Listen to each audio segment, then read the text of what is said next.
Assalamualaikum warahmatullahi wabarakatuh. Perkenalkan, saya Anik Nur Fatimah, mahasiswa PPG dalam jabatan Angkatan 1 tahun 2022. Dan saat ini saya mengajar di SMKNU Tulungagung Mapel Produk Kreatif dan Kewirausahaan. Pada kesempatan yang berbahagia ini, saya akan menyampaikan kompetensi dasar dari produk kreatif dan kewirausahaan, yaitu kompetensi dasar 3.1 mengenai sikap dan perilaku wirausaha dan mempresentasikan sikap serta perilaku wirausaha. Untuk indikator dari kompetensi dasar ini ada 3, yaitu mengidentifikasi perilaku wirausaha, yang kedua menganalisis karakteristik wirausaha, dan yang ketiga menganalisis kegagalan dan keberhasilan wirausaha.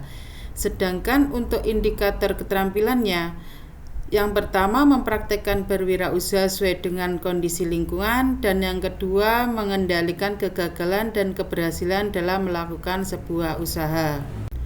Adapun tujuan pembelajaran di indikator ini, yang pertama melalui penyajian slide PPT tentang perilaku wirausaha, siswa dapat menjelaskan perilaku wirausaha dalam perekonomian dengan benar secara bertanggung jawab, dan yang kedua melalui penyajian slide PPT ini siswa dapat memerinci karakteristik wirausaha di bidang jasa dengan benar.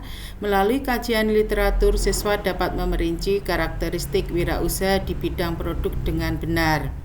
Melalui kegiatan diskusi, siswa dapat menganalisis keberhasilan wirausaha dengan benar, dan melalui kegiatan diskusi pula siswa dapat menganalisis kegagalan dan keberhasilan wirausaha dengan benar.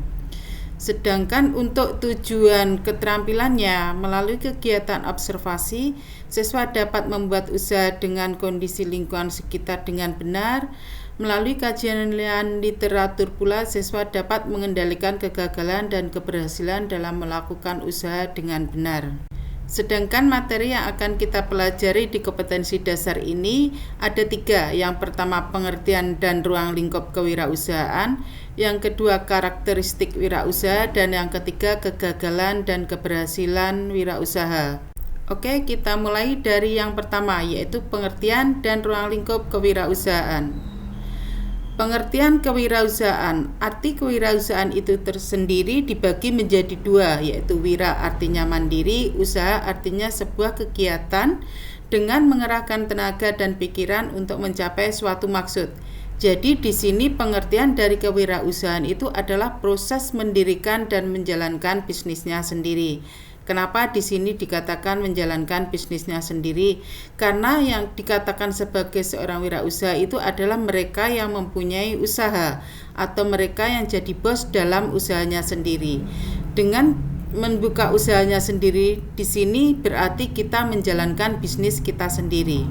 Pertama, mempunyai kemauan yang kuat untuk berwirausaha. Yang kedua, selalu beriman dan berbuat kebaikan. Yang ketiga, mempunyai semangat perjuangan yang tidak mengenal lelah, bertanggung jawab dan percaya pada keyakinan diri sendiri, pandai berkomunikasi dan bernegosiasi, berpikiran positif untuk kemajuan usahanya, berinisiatif, kreatif dan disiplin, serta yang terakhir menerapkan etika wirausaha terhadap sesama wirausaha.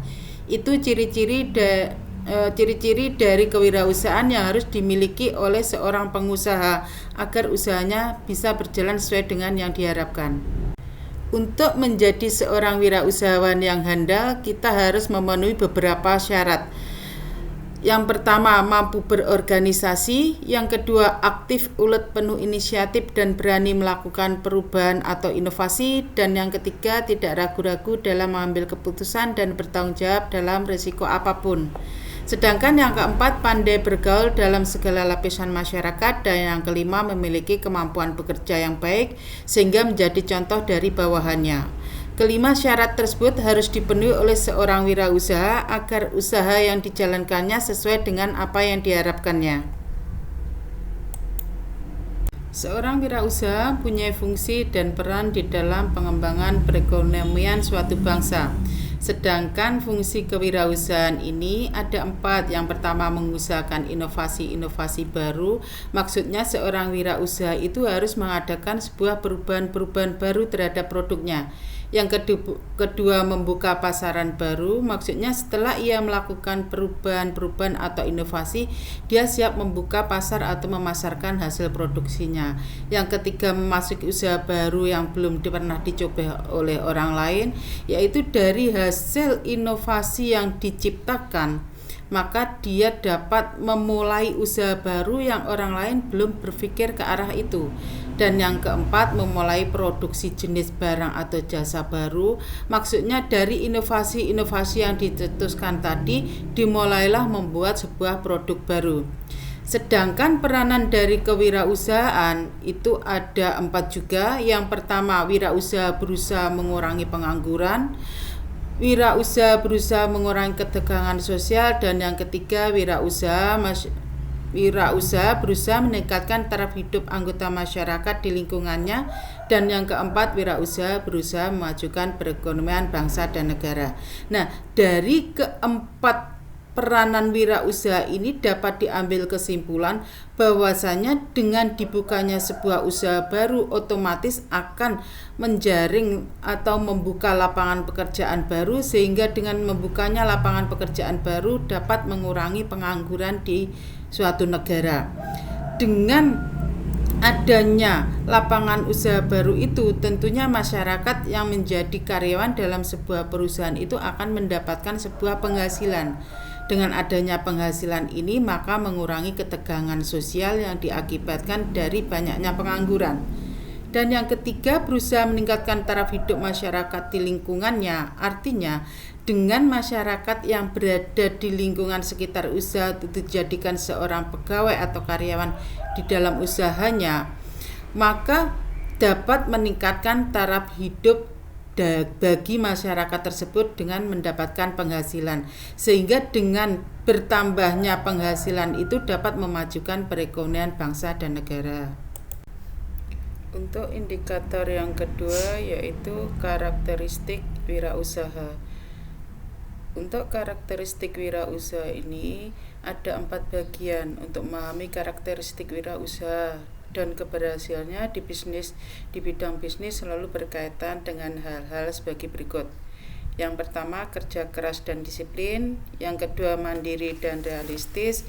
Yang ketiga, prestasi dan komitmen tinggi. Sedangkan yang keempat, jujur serta memiliki sikap kreatif dan inovatif. Kita bahas satu persatu dari keempat bagian tersebut. Kita akan kupas satu persatu dari 4 karakteristik wirausaha. Kita mulai dari yang pertama, yaitu kerja keras dan disiplin. Kerja keras itu adalah suatu tindakan yang dilakukan secara bersungguh-sungguh untuk menunjang keberhasilan dari sebuah usaha. Karena kerja keras dan disiplin adalah modal dasar keberhasilan dalam berwirausaha. Kerja keras harus selalu diikuti dengan disiplin agar tercapai apa yang diinginkan secara maksimal. Sedangkan yang kedua, mandiri dan realistis. Mandiri di sini maksudnya dalam melakukan sebuah usaha, kita harus melakukan secara sendiri berdasarkan bakat dan minat yang kita miliki dengan penuh keyakinan dan bekerja dengan sungguh-sungguh, tidak terpengaruh pekerjaan orang lain dan bekerja dengan penuh rasa keyakinan diri. Itu yang dimaksud dengan mandiri. Sedangkan realistis itu berarti kenyataan.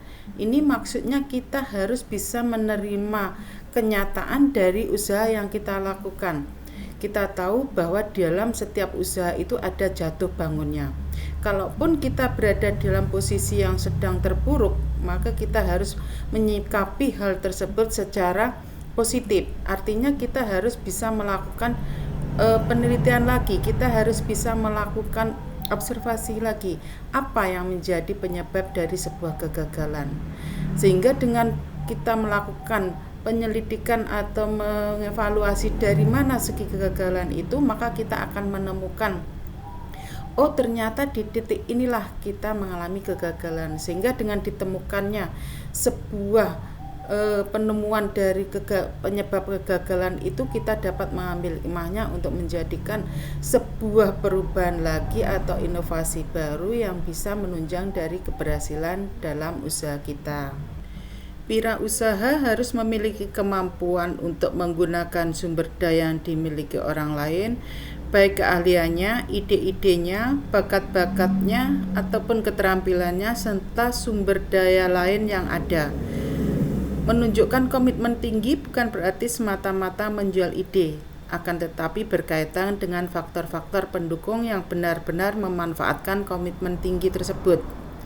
Beberapa tahapan yang dapat dilakukan dalam menerapkan komitmen tinggi yaitu antara lain, yang pertama, menerapkan perilaku yang tepat, yang kedua, menerapkan perilaku tepat janji, yang ketiga, menerapkan kepedulian terhadap mutu hasil kerja, dan yang keempat, menerapkan komitmen tinggi terhadap pengendalian diri. Komitmen tinggi yang harus dimiliki seorang wirausaha itu antara lain pengertian tujuan berwirausaha, memiliki motivasi tinggi, berkemauan keras untuk menyelesaikan tugas, bekerja dan berusaha dengan teliti dan cermat, tidak suka menunda tugas dan pekerjaan, selanjutnya percaya pada diri sendiri dalam menghadapi tugas, rajin, tekun, ulet dan tabah, dan yang terakhir mampu mendayakan waktu. Itu yang dimaksud dengan prestasi dan komitmen tinggi. Sedangkan yang keempat adalah jujur serta memiliki sikap kreatif dan inovatif. Kita akan bahas yang terakhir ini, yaitu jujur serta memiliki sikap kreatif dan inovatif. Salah satu kunci keberhasilan seorang wirausaha dalam menjalankan tugasnya adalah kejujuran dan kepercayaan dari masyarakat atau konsumen terhadap dirinya. Wirausaha yang tidak memiliki kejujuran dan disiplin pribadi sulit untuk berhasil dalam mencapai tujuan yang dicita-citakan. Walaupun ada sebagian kecil wirausaha yang sukses dengan cara yang tidak jujur, namun kesuksesan mereka itu sifatnya hanya sementara dan tidak akan kekal, karena lambat laun konsumen ataupun masyarakat akan mengetahui ketidakjujuran wirausaha tersebut.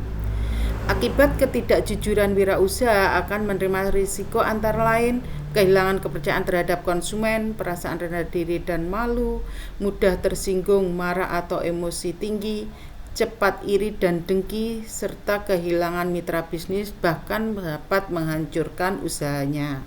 Jadi di sini intinya kejujuran itu harus mutlak ada di dalam diri wirausaha atau seorang pengusaha agar usaha yang dijalankan tetap berjalan sesuai dengan yang diinginkan. Itu karakteristik dari wirausaha.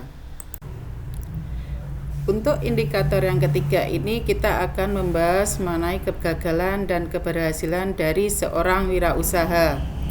Kita mulai dari yang pertama, yaitu kebutuhan akan wirausaha. Wirausaha adalah seorang inovator dan individu yang punya naluri untuk melihat peluang, mempunyai semangat, kemampuan, dan berpikiran yang menaklukkan cara berpikir lamban dan malas. Seorang wirausaha mempunyai peran untuk mencari kombinasi-kombinasi yang baru yang merupakan gabungan dari 5 hal. Yang pertama, yaitu pengenalan barang dan jasa baru. Yang kedua, metode produksi baru, dan yang ketiga sumber bahan mentah serta pasar-pasar baru, yang kelima organisasi industri baru. Keberhasilan dari suatu negara di bidang ekonomi akan terlihat apabila 2% dari jumlah penduduk adalah seorang pengusaha. Kita ambil contoh suatu misal di Indonesia ada 4 juta penduduk. Nah, dari 4 juta jiwa ini yang menjadi seorang wirausahawan tentunya akan menyerap tenaga kerja yang ada. Dengan terserapnya tenaga kerja ini akan mengurangi jumlah pengangguran dan menambah jumlah income atau pendapatan dari masyarakat. Dengan bertambahnya jumlah pendapatan ini, otomatis negara itu akan mengalami keberhasilan dalam bidang ekonomi. Untuk yang kedua adalah memulai usaha baru. Pada dasarnya ada 2 hal yang dapat dilakukan wirausaha untuk memulai bisnis baru, yaitu dengan memulai bisnis yang ada atau memulai dari nol. Maksudnya, dengan memulai bisnis yang ada itu, suatu misal kalau orang tua kita sudah mempunyai bisnis, kita tinggal melanjutkan bisnis yang dimiliki oleh orang tua. Sedangkan memulai dari nol adalah membuka usaha baru yang dimulai dari betul-betul dari awal dan bukan warisan dari orang tua. Itu yang dimaksud dengan memulai bisnis baru yang ada atau mulai dari nol. Sedangkan kiat dalam membangun wirausaha bisa dilakukan dengan dua cara, yaitu yang pertama magang dan yang kedua pola waralaba. Maksud magang di sini, calon wirausahanya belajar terlebih dahulu dengan cara magang dengan harapan selepas magang mereka bisa mendirikan usaha mereka sendiri. Maksudnya di sini calon pengusaha atau wirausaha itu terlebih dahulu dia harus menjadi seorang pekerja. Dengan dia menjadi seorang pekerja, maka di sini dia bisa sambil menyelam minum air. Maksudnya dengan bekerja dia juga bisa menyerap ilmu yang dijadikan bekal untuk membuka sebuah usaha kelak di kemudian hari. Yang kedua yaitu pola waralaba, yaitu membeli hak waralaba merupakan salah satu cara untuk memulai bisnis tidak dari nol dan mengurangi risiko kegagalan. Ini maksudnya kalau kita ingin menjadi seorang pengusaha dengan mengurangi risiko kegagalan, kita bisa memulai bisnis itu tidak dari nol, yaitu dengan cara waralaba. Kita membeli merek atau usaha baru yang sudah berjalan dengan melanjutkan usaha tersebut dengan usaha kita. Itu kiat yang dilakukan dalam membangun wirausaha. Selanjutnya kita akan membahas mengenai keberhasilan usaha. Keberhasilan usaha adalah suatu pernyataan adanya persesuaian antara rencana dengan proses pelaksanaan serta hasil yang dapat dicari dan dapat dipertanggungjawabkan. Faktor keberhasilan dalam sebuah usaha ini ada 5. Yang pertama faktor keuntungan, yang kedua faktor fasilitas dan kemudahan, yang ketiga faktor pemasaran dan penjualan, sedangkan yang keempat faktor tenaga kerja dan bahan baku, serta yang kelima faktor manajemen dan pengalaman. Jadi kelima faktor ini merupakan satu kesatuan yang harus ada di dalam mencapai suatu keberhasilan usaha. Apabila dari kelima faktor ini tidak ada di dalam sebuah usaha, maka dapat dipastikan bahwa kegagalan dari sebuah usaha sudah ada di depan mata. Selanjutnya adalah kegagalan usaha. Dalam mengelola usaha atau bisnis, berbagai kesulitan merupakan hal yang wajar yang harus dijadikan pendorong untuk mendapatkan kemajuan dalam usaha yang lebih tepat. Di dalam sebuah usaha itu ada beberapa hal yang mendorong tumbuhnya sebuah kegagalan. Yang pertama, tidak ada perencanaan usaha yang tepat dan matang. Yang kedua, dana untuk modal yang kurang. Yang ketiga, kurangnya pengalaman dalam bidang usaha. Dan yang keempat, lemah dalam bidang pemasaran. Serta yang terakhir, tidak mempunyai etos kerja yang tinggi. Kelima hal tersebut merupakan faktor pemicu tumbuhnya kegagalan di dalam sebuah usaha. Suatu misal kita ngambil yang nomor 4 yaitu lemah dalam bidang pemasaran. Sebesar apapun kita mengelola sebuah usaha dan sebanyak apapun kita memproduksi sebuah barang, apabila kita lemah dalam pemasaran maka sudah dapat dipastikan kegagalan akan terjadi di dalam sebuah usaha. Karena pemasaran merupakan titik utama di dalam memperbesar sebuah usaha. Sekian pembahasan dari kompetensi dasar 3.1 mengenai sikap dan perilaku wirausaha. Kita ketemu lagi di pembahasan materi berikutnya yaitu mengenai analisis peluang dan risiko usaha. Terima kasih untuk kebersamaannya. Wassalamualaikum warahmatullahi wabarakatuh.